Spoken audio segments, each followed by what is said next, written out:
अंततः प्रभु श्री राम के जन्म का समय आ गया।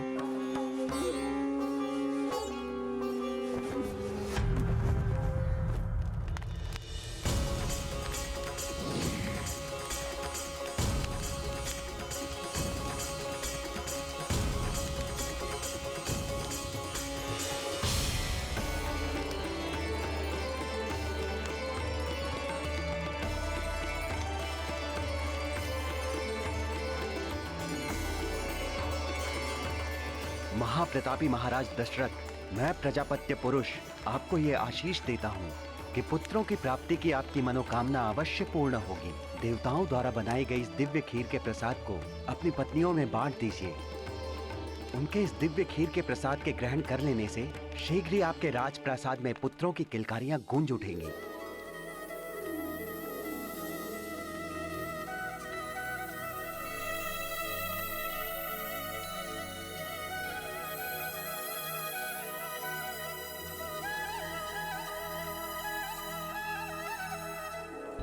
फिर क्या हुआ ज्ञानदायिनी माता? फिर राजा दशरथ ने खीर के दिव्य प्रसाद को अपनी रानियों में बांट दिया और परिणाम स्वरूप रानी सुमित्रा ने लक्ष्मण और शत्रुघ्न और रानी केकई ने भरत नाम के पुत्र को जन्म दिया और माता कौशल्या को प्रभु विष्णु जी के नर अवतार प्रभु श्री राम की माता बनने का सौभाग्य प्राप्त हुआ।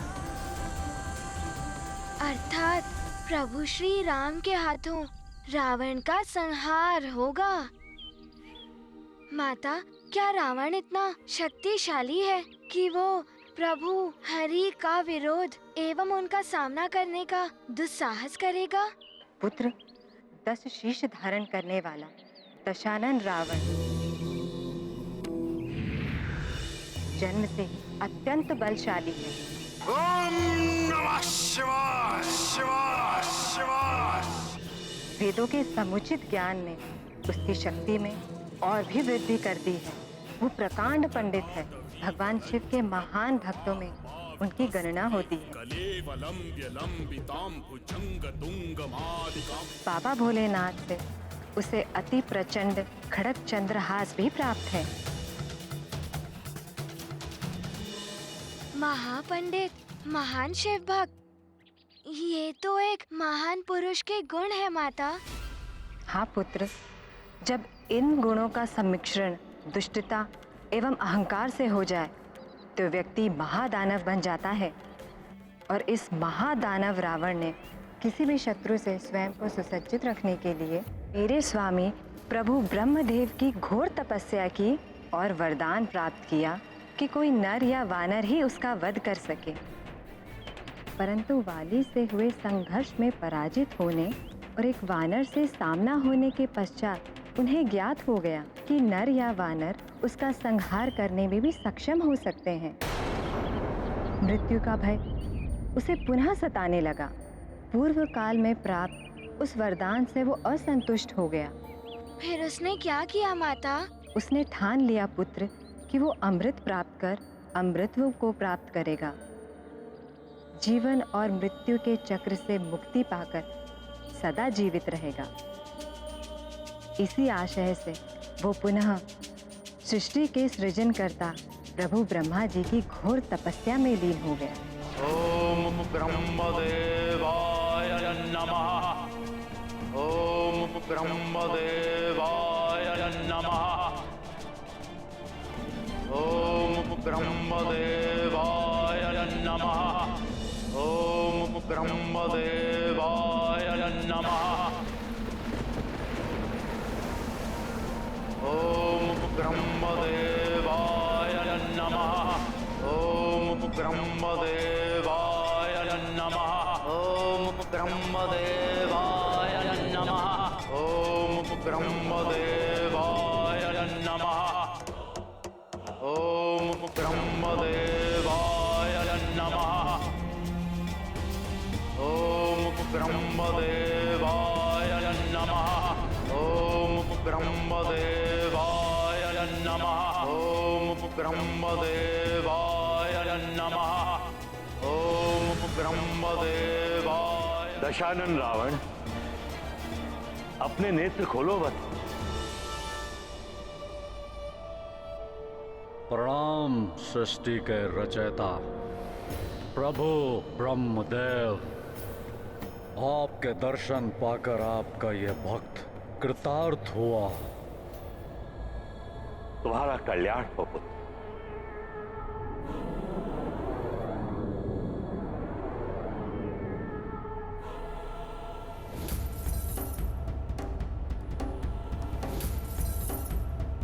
संपूर्ण ब्रह्मांड को अपने तपोबल से कंपित करने वाले तुम महान तपस्वी हो रावण। मैं तुम्हारी तपस्या अति प्रसन्न हूं। कहो इस बार मुझसे किस वरदान की प्राप्ति करना चाहते हो? अमृत प्रभु, मात्र अमृत पाने की इच्छा है मेरी, जिसे पाकर मैं अमर हो जाऊंगा। यह असंभव है। अमृत प्राप्ति का अधिकार तो मात्र देवताओं को। अपने तप और कर्म से ही वो इस योग्य बनते हैं। अन्य कोई अमृत पान नहीं कर सकता। यही विधि का विधान है। क्षमा करें प्रभु ब्रह्मदेव, परंतु आपके उन देवताओं से योग्यता में हीन कैसे है लंकेश दशानन रावण।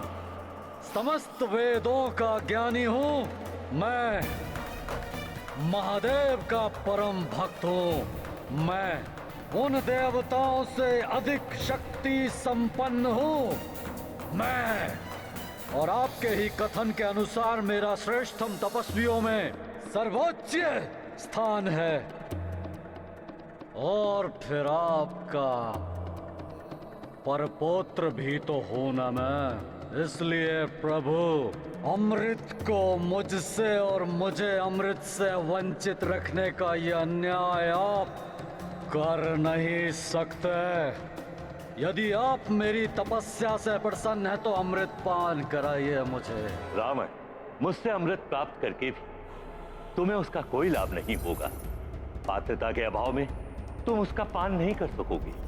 मुझे बस इतना ज्ञात है प्रभु के अमृत चाहिए मुझे, अन्यथा अमृत से वंचित रहकर मैं और घोर तप करूंगा, और फिर विवश होकर आपको मुझे अमृत देना ही होगा।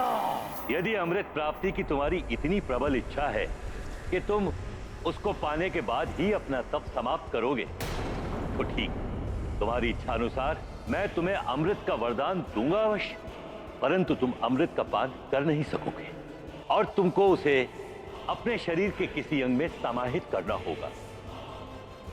जब तक अमृत वहां रहेगा तभी तक तुम अमरत्व के सुख भोग सकोगे।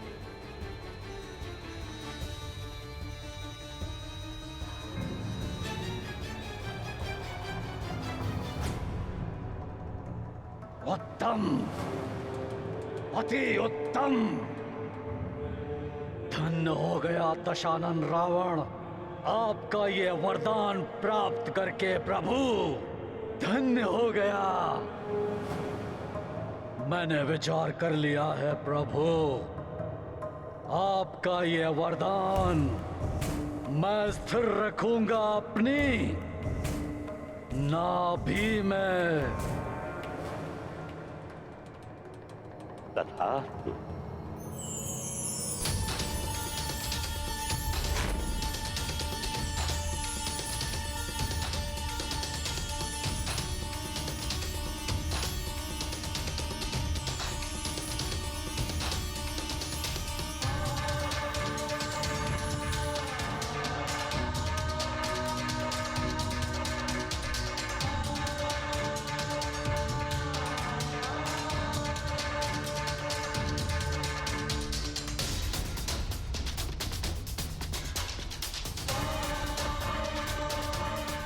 रावण ने अमृत को अपनी नाभि में ही रखने का चुनाव क्यों किया? क्या उसका कोई विशेष कारण था? पुत्र महाज्ञानी और महापंडित है रावण। उसे ज्ञात है वेदों द्वारा स्थापित युद्ध के नियमों के अनुसार नाभि या उससे नीचे अंगों पर वार करना वर्जित है। ऐसा वार करना घोर पाप माना जाता है। इसीलिए अपनी नाभि में अमृत छुपाकर रखने से रावण और सुरक्षित हो गया, क्योंकि जो योद्धा उससे धर्मोचित युद्ध करेगा वो उसके उन अंगों पर कदापि वार नहीं करेगा और अमृत सदा उसके शरीर में स्थित रहेगा। परंतु अमृत पाने के पश्चात रावण निर्भीज्ञ, निशंक और निरंकुश हो गया। अपनी निरंतर दुष्कृत्यों से वो राक्षसी शक्तियों का प्रसार कर रहा है। धर्म की पुनः स्थापना करने के लिए ऋषि मुनि घोर तप करते हैं, तो वो उसमें व्यवधान डालता है। सकल जगह उसके आतंक से पीड़ित है हनुमान। माता, रावण का संहार करने के लिए प्रभु श्री हरि राम अवतार ले चुके हैं ना? हाँ पुत्र, किंतु स्मरण रहे, रावण की मृत्यु नर या वानर के हाथों ही होनी है। वो नर प्रभु श्री राम हैं और वो वानर तुम हो हनुमान। समय आने पर तुम प्रभु श्री राम से मिलोगे। जब उन्हें तुम्हारी सहायता की आवश्यकता होगी, तब पूर्ण निष्ठा से उनका सहायक बन उनके कार्य संपन्न करने का हर संभव प्रयास करना तुम्हारा कर्तव्य होगा। तुम्हारे परम कर्तव्य से तुम्हें परिचित कराने और उसके प्रति तुम्हें प्रेरित करने के लिए ही मैंने विस्तार से प्रभु विष्णु जी के पूर्व अवतारों का वर्णन किया है। समय आने पर पूर्ण क्षमता से प्रभु श्री राम के कार्य को संपूर्ण करना। माता, प्रभु श्री हरि के ऐसी न्यारी लीलाओं के बारे में अवगत कराने के लिए हनुमान आपका सदैव कृतज्ञ रहेगा। हनुमान सदैव आपके द्वारा दिए गए ज्ञान को स्मरण रख अपने कर्तव्य पथ पर अग्रसर रहेगा। सदैव प्रभु इच्छा के प्रति समर्पित रहेगा।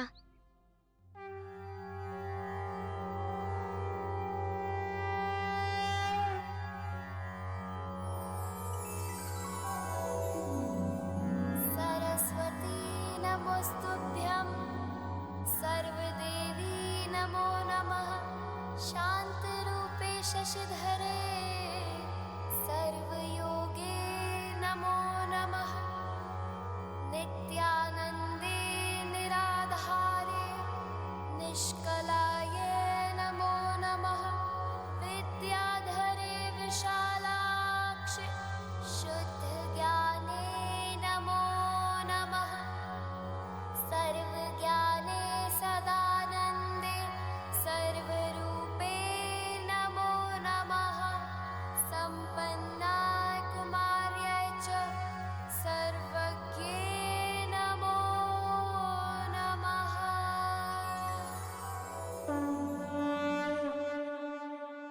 आपको कोटि कोटि नमन माता।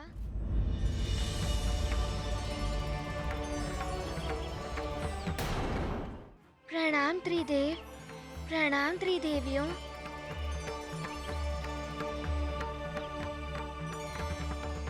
एक साथ आप सबके दर्शन प्राप्त कर हनुमान परम सुख का अनुभव कर रहा है। कल्याण हो पुत्र। हम तुम्हें वरदान देकर तुम्हारे महान कर्तव्य की पूर्ति के लिए तुम्हें और समर्थ बनाए। मैं तुम्हें काम रूप का वर देता हूं, जिससे तुम अपनी इच्छा अनुसार कोई भी रूप धारण कर सकोगे।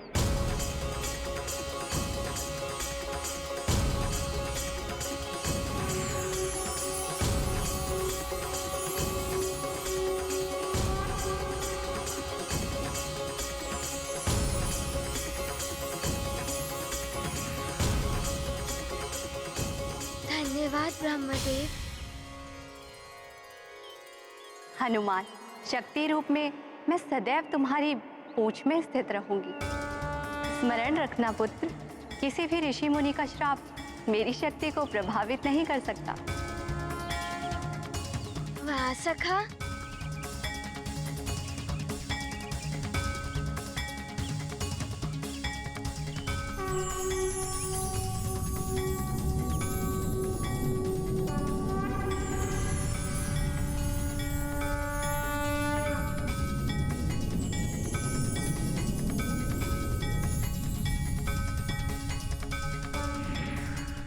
धन्यवाद माता पार्वती। पुत्र, मैं तुम्हें वरदान देती हूँ कि तुम जहाँ भी स्थित होगे वहाँ धन और समृद्धि की वर्षा होगी।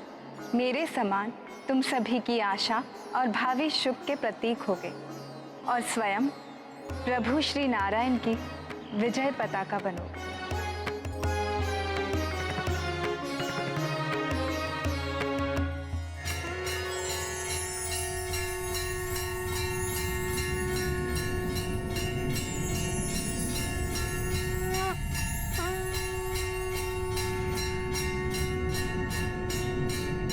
धन्यवाद माता। हनुमान पुत्र, भगवान शिव से तुमने ध्यान और हठ योग की शिक्षा प्राप्त की है और माता सरस्वती ने तुम्हें ज्ञान और भक्ति योग में पारंगत बनाया। अब मैं तुम्हें कर्म योग का सार बताऊंगा। हनुमान, कर्म ही मनुष्य के भाग्य का आधार है।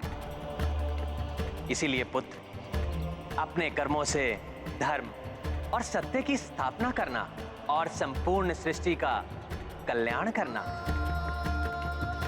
मैं तुम्हें वरदान देता हूं कि तुम ईश्वर के प्रति भक्ति और सेवा का सर्वोत्तम उदाहरण बनोगे और कालांतर में तुम्हारा इतना उच्च स्थान होगा कि तुम स्वयं ईश्वर रूप में पूजे जाओगे।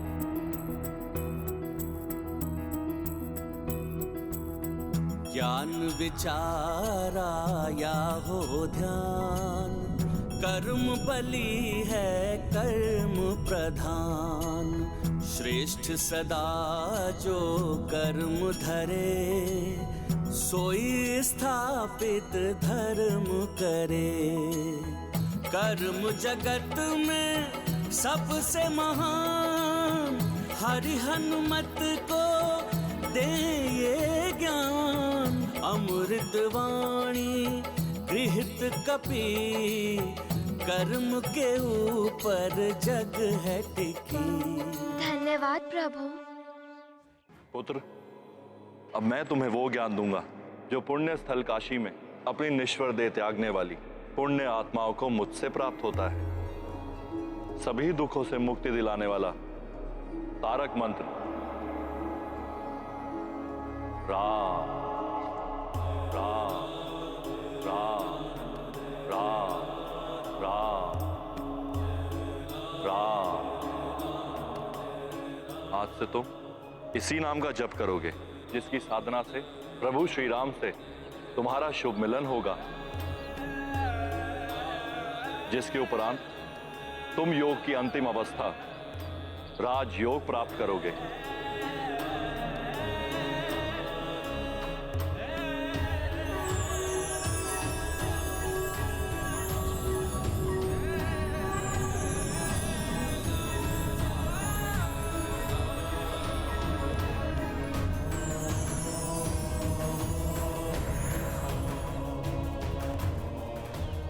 आपका धन्यवाद भोले बाबा। राम राम राम राम राम।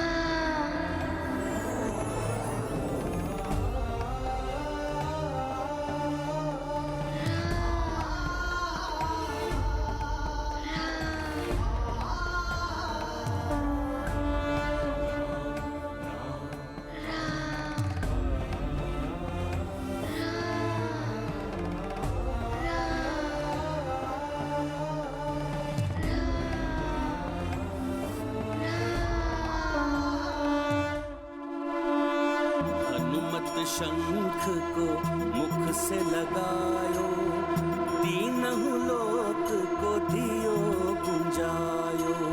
शुभ दिवस आरंभ भयो, शंखनाद संकेत दियो। नाद सकल जग ने ये सुनी, सृष्टि भई उल्लासमयी। धर्म जगत में स्थापित आपन निश्चित कर देंगे बजरंग।